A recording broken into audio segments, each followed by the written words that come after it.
आज के कार्यक्रम में मेरे साथ मंच पर उपस्थित भारत सरकार के पत्तन पोर्ट मंत्री श्रीमान सर्बानंद सोनोवाल जी, आप सभी लोग जहां पर आए हैं, ये महाराष्ट्र की पवित्र भूमि के मुख्यमंत्री श्रीमान देवेंद्र फडणवीस जी, मुख्यमंत्री गुजरात श्री भूपेंद्र भाई पटेल जी, मुख्यमंत्री ओडिशा श्री मोहन चरण मांझी जी, मुख्यमंत्री गोवा डॉक्टर प्रमोद सावंत जी, महाराष्ट्र के उप मुख्यमंत्री श्री एकनाथ शिंदे जी, श्री अजित पवार जी, मोदी जी की मंत्रिपरिषद में मेरे साथी श्री शांतनु ठाकुर जी, विजय कुमार जी, सचिव पोर्ट्स श्री सुनील पालीवाल जी, और आज इस कार्यक्रम में देश और दुनिया से आए हुए सभी डेलीगेट्स का मैं भारत के प्रधानमंत्री जी की ओर से और भारत की ओर से बहुत मनपूर्वक स्वागत करता हूं और आपको इस समिट के लिए आज से शुरू होने वाले पूरे कार्यक्रम के लिए बहुत बहुत शुभकामनाएं देता हूं। मित्रों, आज ये समिट जहां हो रही है, ये मुंबई, यहां पर विश्व प्रसिद्ध गेटवे ऑफ इंडिया है और यह पल जो है इंडिया का मैरीटाइम मोमेंट है, जहां से यह gateway of India gateway of world में बदलने का विचार मंथन इस समिट के अंदर होने वाला है। पिछले दशक में मैरीटाइम समिट्स ने ये सिद्ध कर दिया है कि मैरीटाइम इकोनॉमी में हम जो गहरे स्ट्रक्चरल रिफॉर्म्स किए हैं, इसके आधार पर भारत अब एक उभरती हुई सशक्त ताकत बनकर विश्व के मैरीटाइम नक्शे पर आज बड़े दमखम के साथ खड़ा है। भारत की बात करें तो भारत की मैरीटाइम स्ट्रेंथ और स्ट्रेटेजिक लोकेशन इस बात से पता चलता है कि हमारी कोस्ट लाइन 11,000 किलोमीटर से लंबी है। 13 कोस्टल राज्य और यूटी और जीडीपी में लगभग 60% योगदान हमारे मैरीटाइम बिजनेस का है। 23.7 लाख स्क्वायर किलोमीटर का exclusive economic zone, special economic zone दुनिया भर के इन्वेस्टर और मैन्युफैक्चरर को आकर्षित करता है और 800 मिलियन की आबादी, लगभग आधी आबादी ये मैरीटाइम स्टेट में बसती है। इंडियन ओशियन रीजन के 28 देश ग्लोबल एक्सपोर्ट में लगभग 12% का योगदान देते हैं। ये पूरा पोटेंशियल ये मैरीटाइम समिट के माध्यम से आज विश्व के इन्वेस्टर और विश्व के मैरीटाइम इंडस्ट्री के चैंपियंस के लिए खुला हम रख रहे हैं। भारत ने अपनी मैरीटाइम पोजीशन, डेमोक्रेटिक स्टेबिलिटी और नेवल क्षमता, इसके बल पर इंडो पैसिफिक और ग्लोबल साउथ के बीच में एक सेतु की, एक ब्रिज की भूमिका निभा रहा है, जो विकास, सुरक्षा और पर्यावरण को भी एक प्रकार से अच्छे तरीके से गति दे रहा है। भारत की मैरीटाइम हिस्ट्री बहुत पुरानी है। 5000 साल पहले से भारत की मैरीटाइम हिस्ट्री के ऐतिहासिक प्रमाण मिलते हैं। जब आप यहाँ पर प्रदर्शनी जो लगी है उसको देखोगे तो लोथल के बंदर से मिस्र तक एक्सपोर्ट के पूरे व्यापार का हमारे पास ऐतिहासिक प्रमाण है और भारत आज नए मैरीटाइम इतिहास को सर्जने के लिए नरेंद्र मोदी जी के नेतृत्व में तैयार खड़ा है। आज के समारोह में 100 से अधिक देशों के प्रतिनिधि उपस्थित है। वो इस बात का प्रमाण है कि भारत की समुद्री परंपरा आज भी ग्लोबल पार्टनरशिप और रीजनल स्टेबिलिटी के केंद्र बिंदु बनी हुई है। आज India maritime week Indo Pacific क्षेत्र का सबसे प्रतिष्ठित मैरीटाइम डायलॉग प्लेटफॉर्म बनकर उभरा है।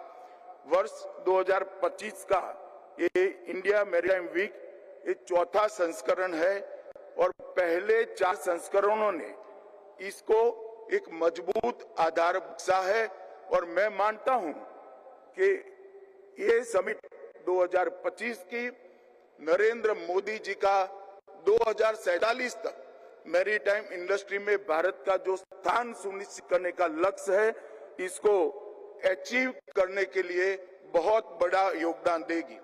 इस बार चौथे संस्करण में 100 से अधिक देशों से 350 से ज्यादा स्पीकर, 500 से ज्यादा कंपनियां, 1 लाख से अधिक डेलीगेट्स की सहभागिता होने वाली है।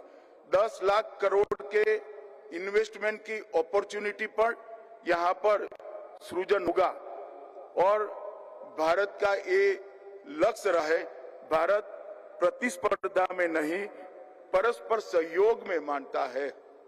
परस्पर सहयोग के माध्यम से पूरे देश मैरीटाइम इंडस्ट्री को विश्व की मैरीटाइम इंडस्ट्री के साथ जोड़ने के लिए हम पूरा रोड मैप बना चुके हैं। मित्रों, प्रधानमंत्री मोदी जी का मैरीटाइम विजन सुरक्षा, स्थिरता और आत्मनिर्भरता के 3 स्तंभ पर आधारित है। मैरीटाइम इंडिया विजन 2030 के साथ Sagarmala, blue economy, green maritime vision जैसे इनिशिएटिव हमने लॉन्च किए हैं और हमने लक्ष्य रखा है कि दुनिया में शिप बिल्डिंग इंडस्ट्री में हम टॉप 5 में भारत होगा। नए मेगा और डीप ड्राफ्ट पोर्ट्स का निर्माण हम कर रहे हैं। पोर्ट डीलिंग में 10,000 मिलियन मैट्रिक टन प्रति वर्ष का हमने लक्ष्य रखा है। पोर्ट ट्रांसपोर्ट को पूरी तरह से डिजिटाइज कर लिया गया है और इसके साथ ही Bharat India Middle East Europe economic corridor, eastern maritime corridor, north south transport corridor जैसे कनेक्टिविटी प्रोजेक्ट से भी अब जुड़ चुका है। पिछले 11 वर्षों में प्रधानमंत्री श्री नरेंद्र मोदी जी ने भारत के समुद्री क्षेत्र को राष्ट्रीय शक्ति, रीजनल स्टेबिलिटी और ग्लोबल प्रॉस्पेरिटी के रूप में परिभाषित किया है और ये तीनों लक्ष्यों को सिद्ध करने के लिए हमने ढेर सारे इनिशिएटिव लिए हैं। आज दुनिया का 2/3 व्यापार इंडो पैसिफिक समुद्री मार्ग से होता है और भारत का भी 90% व्यापार समुद्री मार्ग से होता है।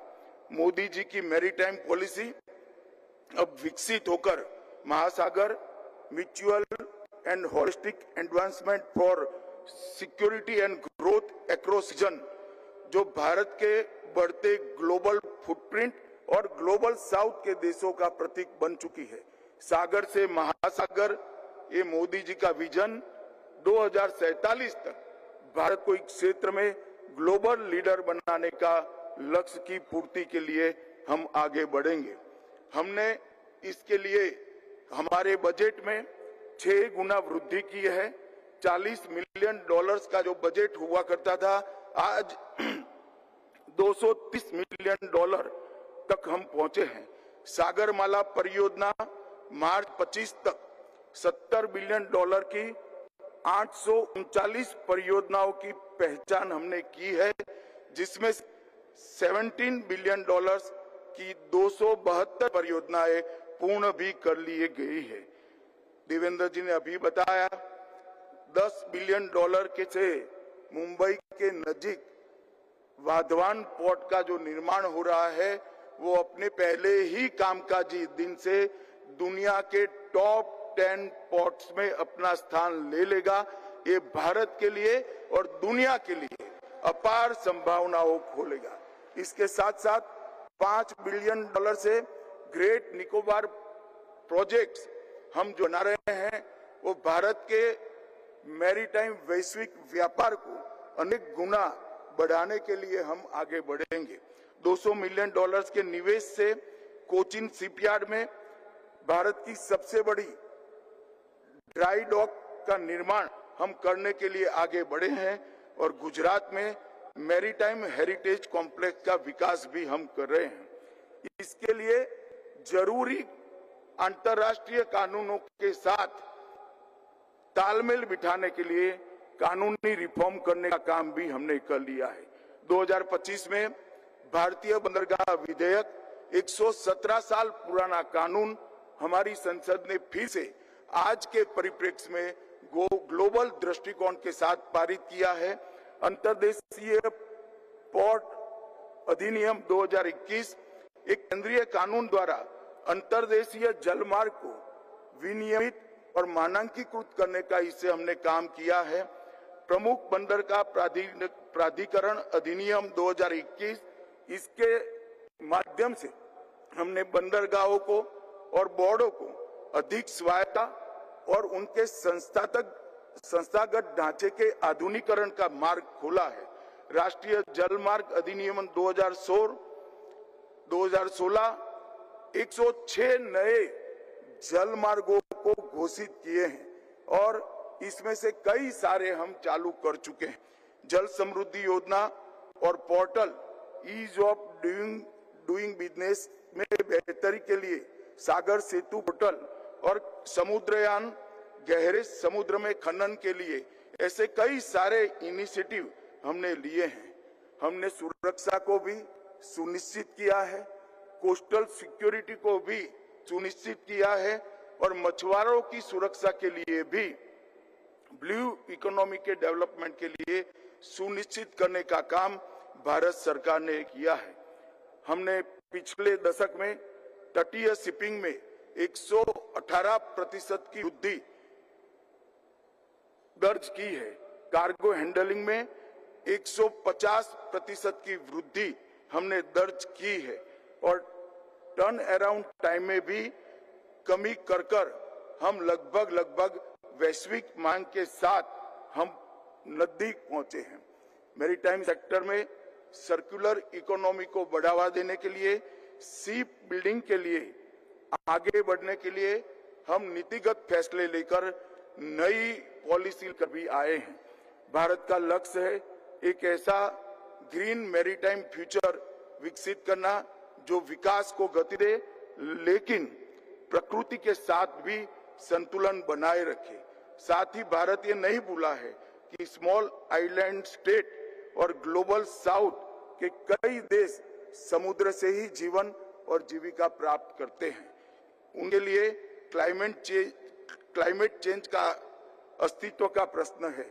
भारत इसका ध्यान रखते हुए भारत और विश्व मिलकर एक ऐसा महासागर बने जो ग्रीन भी हो, समृद्धि हो और साझा भी हो, सबका हो। इस विजन के साथ हम आगे बढ़ रहे हैं। मैं आशा करता हूं ये समिट के अंदर जो चर्चाएं होगी वो अमृत बनकर निकलेगी। न केवल भारत की मैरीटाइम इंडस्ट्री, समग्र विश्व की मैरीटाइम इंडस्ट्री को ताकत देने का काम ये समिट करेगी। मैं दुनिया भर से आए हुए हिस्सेदार देश और सभी इन्वेस्टर को आह्वान करना चाहता हूं, आइए भारत में इन्वेस्ट करिए और भारत के साथ साथ आपकी समृद्धि का मार्ग भी प्रशस्त करिए। फिर से एक बार इस समिट की सफलता के लिए ढेर सारी शुभकामनाएं और सभी को अपनी समृद्धि का मार्ग खोलने के लिए मैं सभी का फिर से एक बार स्वागत कर मेरी वाणी को विराम देता हूं। वंदे मातरम।